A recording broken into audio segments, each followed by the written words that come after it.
ادویات کا باقاعدگی سے استعمال۔ جو مریض اینجیوپلاسٹی کرتے ہیں، جن مریضوں کو بائی پاس آپریشن تجویز کیا جاتا ہے اور وہ بائی پاس آپریشن کرتے ہیں،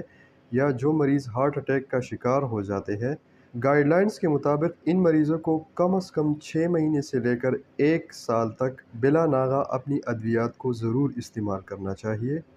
ان ادویات میں 2 قسم کی ادویات بہت ہی اہم ہیں۔ ایک وہ ادویات جو خون پتلا کرتی ہے، جن کو ہم اینٹی پلیٹلیٹ ڈرگز کہتے ہیں،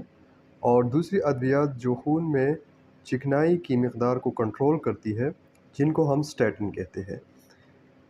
جس مریض کی اینجیوپلاسٹی ہو جاتی ہے اور ان کو سٹینٹ لگ جاتا ہے تو کم از کم 6 مہینے تک اور زیادہ سے زیادہ 1 سال تک وہ ان ادویات میں ناغہ نہیں کریں گے، ورنہ ان کی سٹینٹ میں بندش اور رکاوٹ ہو سکتی ہے، جو کہ بعض موقعوں پر جان لیوا بھی ثابت